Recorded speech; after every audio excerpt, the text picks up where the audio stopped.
I'm just sitting here in my room, and I just heard the news, like a lot of other people just heard the news. The Undertaker is officially retiring. It's official. He just said it on the last ride. He went through with it. He talked about how the Boneyard match was the perfect send-off, and he has nothing left to accomplish in the WWE. And what's crazy about this, just thinking about this, just in general, Undertaker was so charismatic. He was so larger than life. You know, people gravitated towards him as like a leadership figure. Everybody seemed to know who The Undertaker was. And I don't know if backstage he had a similar presence, but from what all the wrestlers are saying is he did. The Undertaker will be missed, and he's had multiple retirements before, but guys, this seems pretty official. This seems pretty official. Now, what's crazy about all this is The Undertaker started off in WCCW, okay? And he was known as Texas Red. And then in the WWE, he turns into the Lord of Darkness. Like, talk about a big difference, huh?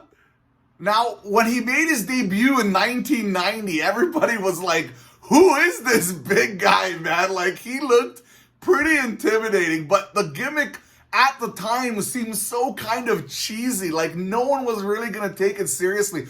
I don't think Vince McMahon took it seriously until he realized how popular it actually was. Now, everybody remembered the feuds he had, like with Jake the Snake Roberts, or, you know, when he had his first coffin match with Giant Gonzalez. And, you know, you think back and it's surreal, the funny, like, think about how like, kind of stupid, great that sounds. Like a coffin match. Like, who would have ever thought of that, right?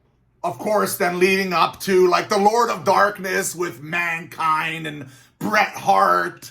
Oh my God, so many great names. Vader, he had some great stuff there, and people started to take him more seriously and more of a leader when he worked his way up into the company with all these big names, and he stood out among the crowd. Now, you can't forget the whole Stone Cold Steve Austin, oh my God, the whole kidnapping, Stone Cold saved Stephanie McMahon during all that, which was just so funny.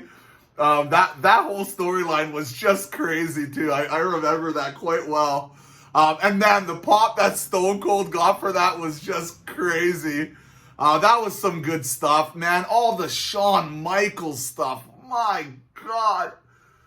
Oh, there's so much you could talk about. You know, which obviously leads up to probably the most famous thing about The Undertaker was the streak. Who is gonna beat the streak? He went through everybody, some people multiple times.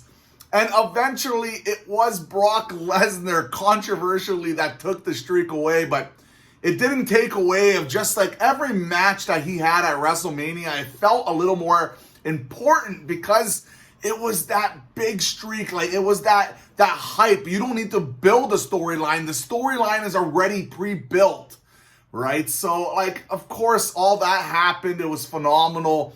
But then there was some downtimes, you know. Undertaker had some really terrible matches with, like, Goldberg, where I think that was the lowest point of his career when it comes to an in wrestling matches, for sure. But he did come back on top.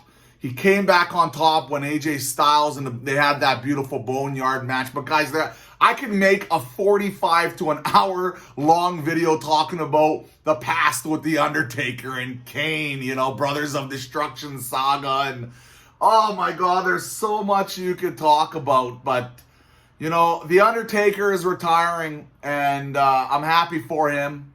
And I'm sure he put a lot of smiles on a lot of people's faces, just like I try to do with this channel. And, you know, The Undertaker is going to obviously have a big presence moving forward, but maybe not so much in, you know, seeing him on TV, but I'm sure behind the scenes, and like he's going to give leadership roles for people. Absolutely. So, and of course, Paul Bearer. Paul Bearer, so influential, just remarkable at his gimmick. The character was perfect. It was a perfect fit. Rest in peace, Paul Bearer. He was just as perfect as a fit you could have for The Undertaker, and there would be no Undertaker without Paul Bearer, that's for sure. I want to know, tell me your favorite Undertaker memory. Is it the feud with Shawn Michaels, the Kane stuff, the Mankind stuff? Like, tell me if it's some of maybe the older stuff that he did back in the day. But I want to know, guys, The Undertaker is officially retired. And Godspeed, Undertaker. It was great watching you. Thanks, guys, for listening.